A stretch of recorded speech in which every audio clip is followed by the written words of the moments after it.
ലൂക്കായുടെ സുവിശേഷം 12-ാം അധ്യായം 13 മുതൽ 21 വരെയുള്ള വചനങ്ങൾ. ഭോഷനായ ധനികൻ.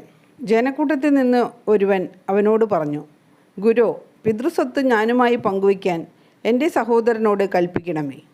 യേശു അവനോട് ചോദിച്ചു, ഹേ മനുഷ്യ, എന്നെ നിങ്ങളുടെ ന്യായാധിപനോ സ്വത്ത് ഭാഗിക്കുന്നവനോ ആയി ആരു നിയമിച്ചു?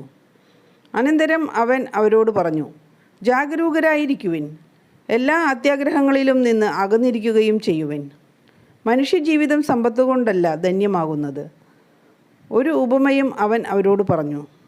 ഒരു ധനികൻ്റെ കൃഷിസ്ഥലം സമൃദ്ധമായ വിളവ് നൽകി. അവൻ ഇങ്ങനെ ചിന്തിച്ചു, ഞാൻ എന്തു ചെയ്യും?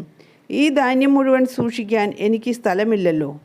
അവൻ പറഞ്ഞു, ഞാൻ ഇങ്ങനെ ചെയ്യും, എൻ്റെ അറപ്പുരകൾ പൊളിച്ച് കൂടുതൽ വലിയവ പണിയും. അതിൽ എൻ്റെ ധാന്യവും വിഭവങ്ങളും സംഭരിക്കും. അനന്തരം ഞാൻ എൻ്റെ ആത്മാവിനോട് പറയും, ആത്മാവേ, അനേക വർഷത്തേക്ക് വേണ്ട വിഭവങ്ങൾ നിനക്കായി സംഭരിക്കപ്പെട്ടിരിക്കുന്നു. വിശ്രമിക്കുക, തിന്നുകുടിച്ച് ആനന്ദിക്കുക. എന്നാൽ ദൈവം അവനോട് പറഞ്ഞു, ഭോഷ, ഈ രാത്രി നിൻ്റെ ആത്മാവിനെ നിന്നിൽ നിന്ന് ആവശ്യപ്പെടും. അപ്പോൾ നീ ഒരുക്കി വച്ചിരിക്കുന്നവ ആരുടേതാകും? ഇതുപോലെയാണ് ദൈവസന്നിധിയിൽ സമ്പന്നനാകാതെ തനിക്കു വേണ്ടി സമ്പത്ത് ശേഖരിച്ചു വയ്ക്കുന്നവനും. ലൂക്ക 12:13 മുതൽ 21 വരെയുള്ള വചനങ്ങൾ.